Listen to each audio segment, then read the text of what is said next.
Hi everyone, it's Matt. We're going to go through a stretching and mobilising routine today, a gentle stretching and mobilising routine. This is something that you can do every day, and I recommend you do it every day. I'll take some time to go through all the important training points, and of course, some of you will have better mobility than others when it comes to different stretches that we're doing. And I'll try and give you some alternatives as we go along. There's no need to force any of the stretching. This is very much something that is on the gentle side, but it gives you an opportunity to connect your body and your mind every day. And if you do nothing else in a day, try and get some stretching in. Now, I'm ideally assuming you'll be warmed up for this, and that could be after a walk, out of the garden, out of the shower or bath, which means that we can spend a little bit longer on each stretch, so sort of 10 to 15 seconds upwards per stretch. However, if you're not warmed up, you can still do the stretches, but you need to do them much more gently and for a much shorter period of time until you feel your body warming up. Check you've got a towel and a drink just in case. I've got a chair, a step here as well, which is just something useful for variations in some of the stretches that we'll do. But most of these stretches you would have done many times before, and this is just a reference guide for you to be able to refer back to so that you can pick up the main training points. Okay, so I'm going to know that I talk a lot about keeping your feet moving whilst doing the stretches, which I wasn't doing there. Keeping your feet moving allows the muscles in the lower part of your leg to help keep pumping and pushing blood back up towards your head. That's obviously very beneficial, because if blood doesn't get up here and stays down there, up here might go down there to meet it, and we don't want any of that. So at any point when I'm encouraging you to keep your feet moving, please do so. Obviously there are some stretches that we have to stand on one leg or stand still because of the nature of the stretch. But if there's any point that you need, at any point you need to have a sit down or have a breather, you just do that, don't stand on ceremony. Okay, the first stretch we're going to go with is the shoulder stretch. A bit of a tree hug stretch. So imagine you're hugging a tree or a post box, whatever takes your fancy, and this naturally gives you a sort of rounded position here. And this stretch is very much for the back of your shoulders and across the top of your back and in between the shoulder blades. A couple of things here. I'm pushing forwards with my hands, I'll show you from the side here, pushing forwards with my hands interlocked. And I'm also trying to pull my hands gently apart this way. So I have a force going forwards and a force going outwards. And that, with a little bit of a sort of hunch at the top of my back, will give me a nice stretch across my shoulders. Breathing is good, remember, always keep breathing. You shouldn't be holding your breath, in other words. Okay, relax your arms, roll your shoulders. Any point if you need to take more time over these stretches, you can pause the video or rewind and go back over it again. Okay, calf stretch. So we're going straight into one now that requires us to be still. With a calf stretch, I like to think of this as you standing on tram lines. So your right foot is on the right and your left foot is on the left tram line. And if you notice where my feet are pointing as well, if you imagine an analog clock, we're pointing on our toes, our feet to 12 o'clock. If you watch my back foot here, if it rotates at any point round there, I'll lose the alignment of the lower part of my leg, and then we lose the alignment of the stretch. It's just not as effective. So again, keeping your feet pointing to 12 o'clock. Your body weight should be evenly balanced here as well. So 50-50, there's no need to be putting too much weight back or too much weight forwards. I'll just show you from the side as well, so you can see what my front knee is doing, particularly here. I've got a bit of a bend in my knee just to keep my body weight supported, to protect my knee as well. I don't want to overbend or keep my knees straight. So something like that. You should feel comfortable, just be a comfortable stretch. And gently easing your heel at the back into the floor. And you should get a stretch at the back below your knee. You can develop this stretch into a hip flexor stretch as well. And I'll show you from the side again for this. We'll just change legs. So whichever leg you have forwards, we'll change. And I'll turn to the side, right on this side here. So again, 50-50 on your weight, feet here, shoulder width stance on your tram lines. I've got my heel pushing down, but now I'm going to just gently squeeze my right bum cheek and push, ease, nudge my right hip in that direction. And keeping your tummy muscles in so you don't arch your back. You should get a bit of a stretch on your hip flexors as well. So it's a good opportunity to involve your hip flexors there as well. Very carefully, back up, get your feet moving, bit of a shoulder roll, go limbering up, keeping loose, nice relaxed breathing. Big fan of breathing. Breathing is good. Remember to keep your rib cage up here as well, as much as you can. I talk a lot about this. It allows you to open up your rib cage to get more oxygen in, rather than hunching your back and cramping your rib cage. So rib cage up, not shoulders back, rib cage up. Okay, chest stretch. A little bit like the shoulder stretch. We're going to take our hands now and join them behind your back, tummy muscles in, rib cage up. Don't arch your back. And I'm going to push down, but this push down and pull apart action going on again here. Now, if you find this quite tough on your shoulders, your hands on your bum, that's perfectly okay. And from there, I'll ask you to squeeze your shoulder blades in towards each other. If you can, bring your elbows in, fraction as well, whilst pushing down and pulling apart, and you'll get a nice strong stretch, strong-ish stretch, clear stretch across your chest and your shoulders. Okay. Relax your arms and take a moment. Okay, just going to grab a drink. Why don't you? Cheers. Checking the birds. Just clean the feelers out. And they're doing all right. Okay, adductor stretch. Adductor, where are your adductors? Well, we also call them your groin muscles. They're inside leg here. They're a big group of muscles. And yeah, worth paying some attention to. Now with this stretch, to start with, take your feet a reasonably wide distance apart. Not so wide that you can't keep tall. So again, if I show you from the side here, you should definitely still be able to have your hips forwards, rib cage up, tummy muscles in, a nice neutral spine, which means not hunched, not flexed at the bottom as well. So nice neutral spine, tummy muscles in. Carefully walk your feet in. I'll just realign here. I'm going to do the opposite leg to you, so if you turn your left foot out at about 45 degrees-ish. So as you now bend your left knee, can you feel as you bend your left knee, it's bending along the line that your foot's pointing. And that's important to keep your knee in a safe position. If your foot's too far in, you push out with your knee. If it's too far out, you pull in with your knee. And all the while we're looking after your joints, keeping them as stable as possible. And you'll notice that where my knee is relative to my ankle or heel, it's behind. So if I draw a line straight down here, you can see that my knee is well behind my heel and ankle. And the reason for that is that if you have your knee over your ankle, that's probably just about okay. But over your foot, you can see how I'm now starting to put quite a bit of strain through my knee joint. And you just don't need to do that. Again, looking after your joints. Okay, so where we are there, we've got a reasonable stretch. If you bend your knee just a little bit along the line of your toes, the line that your foot's pointing, you should feel an increased stretch on your inside leg as your hips go down.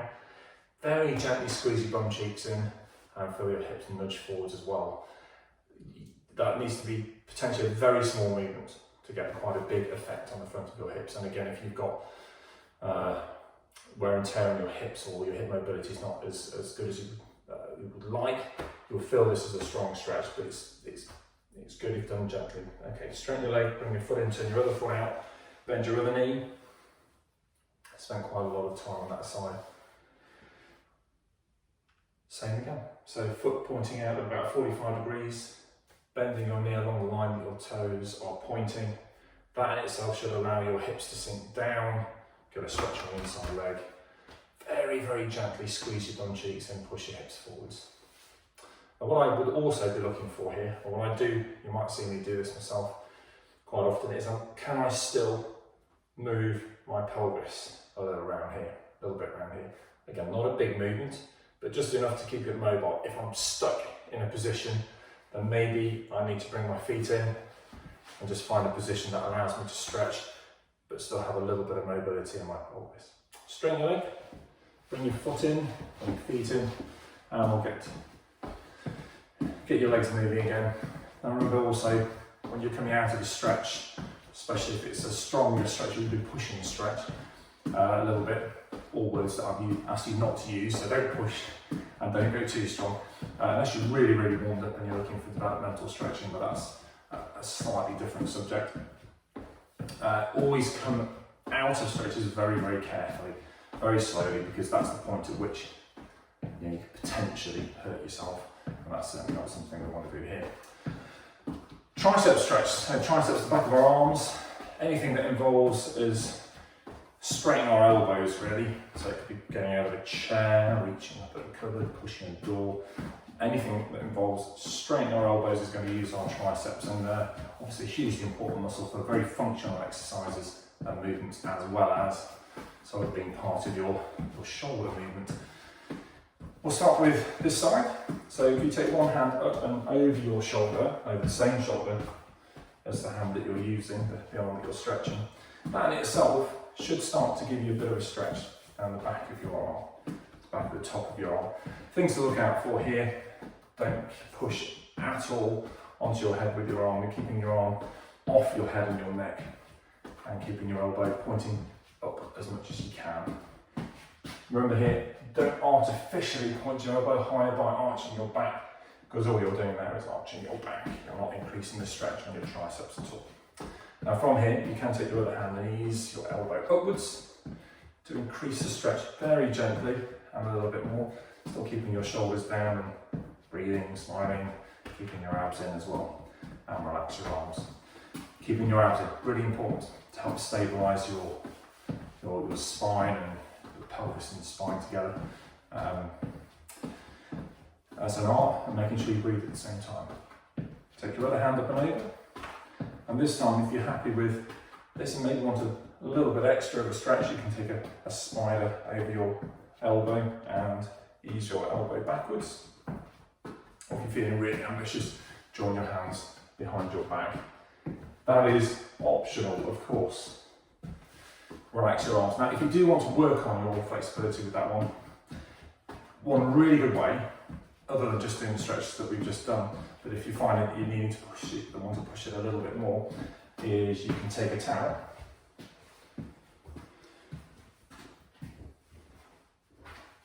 I'll show you here, hopefully you can see this, and grab it behind you. Again, you shouldn't have to lean forwards or get your head out of the way unnecessarily, but here, we're just taking the towel. If I show you from the side, you'll probably hear and see me better there. I can use the towel to gently ease my hand up at the top and up at the bottom. So that was down at the top, wasn't it? And up at the bottom. And as I get better at this, I can walk my hands in just very slightly closer together so I can increase the stretch. Just a little bit.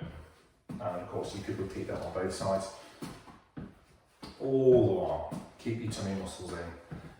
This position here where you start to arch your back, you all know it doesn't feel right or stable really. So keep your tailbone tucked under, tummy muscles in. Your tummy muscles should be doing something all the time. You'll have heard me mention before about how should that feel. Well, I describe it as if somebody were to lob a football gently at you, can you cushion it in your tummy without getting winded?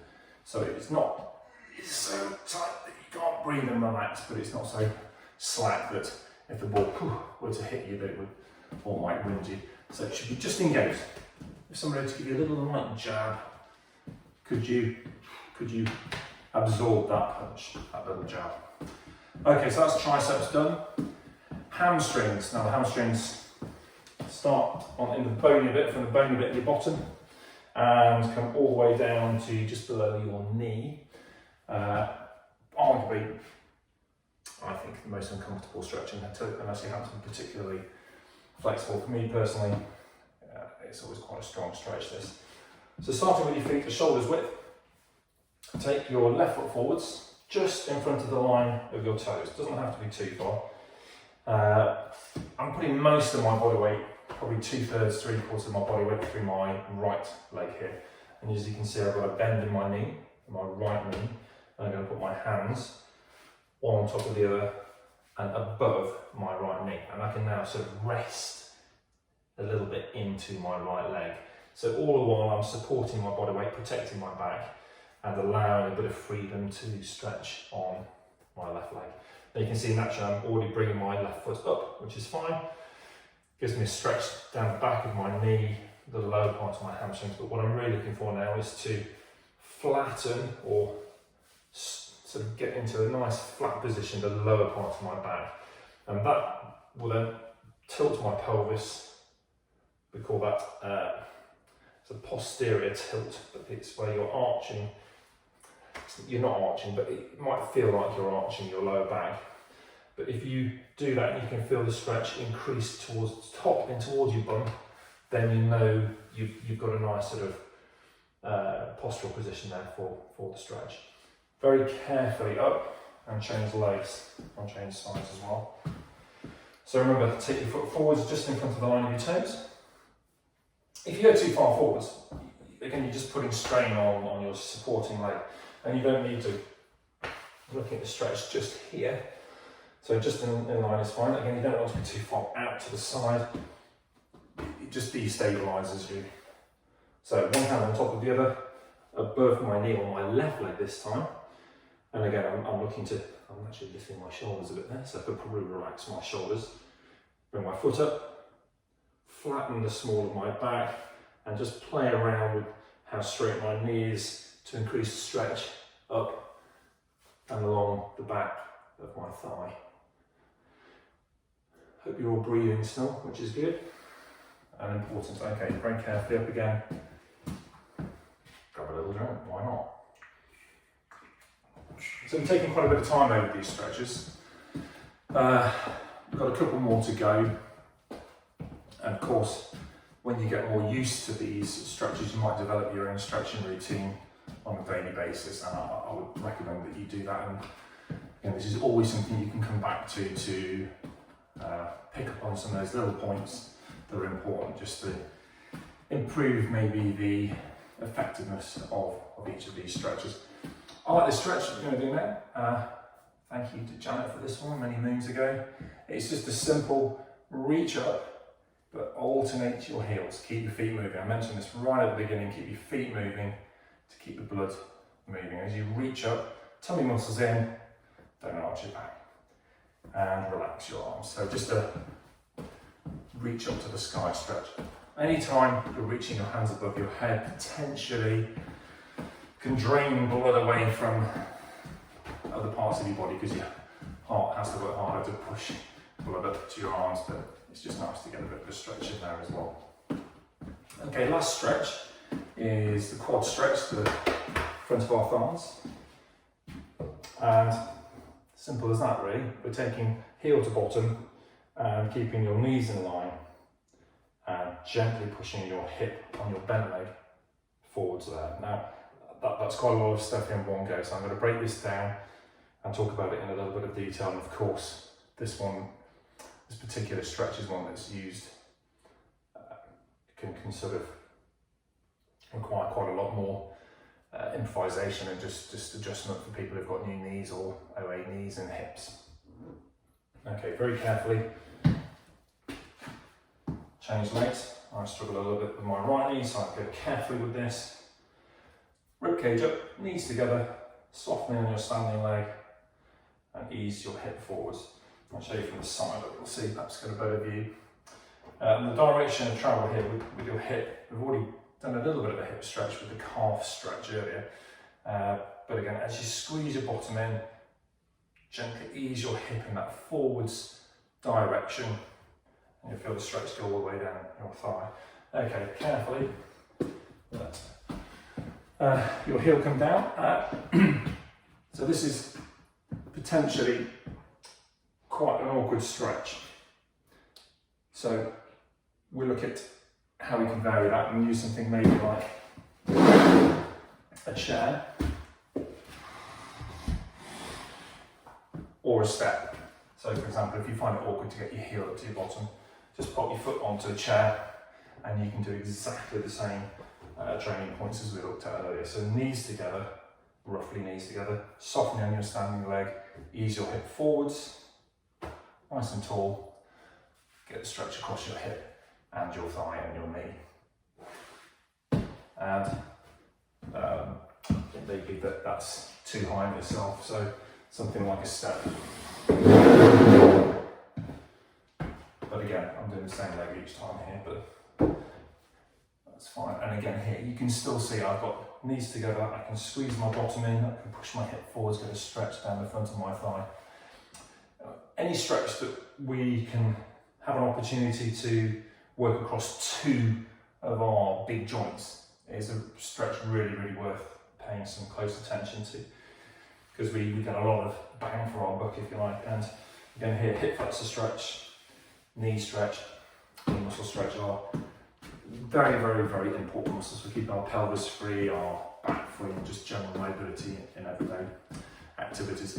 So get your feet moving again. There are obviously many stretches that we can do. This little routine of 8 stretches covers, I think, the main body of stretches, that the main muscles in the body. There are plenty of other stretches that I will look at in a little bit more detail and in isolation that can also help with things like around your hips and sort of core and back and stuff like that. So keep your eye out for those. But remember, again, if you have found this video useful, please leave me a like, maybe even subscribe. There's a bell as well that you can press, which will notify you when I put a new video up. This is the first video I've done for a little while now, and I will be aiming to put on probably 2 or 3 shorter videos every month, just to give you something to refer back to. Remember, if you can, do something to look after yourself every day. Thanks for watching, folks.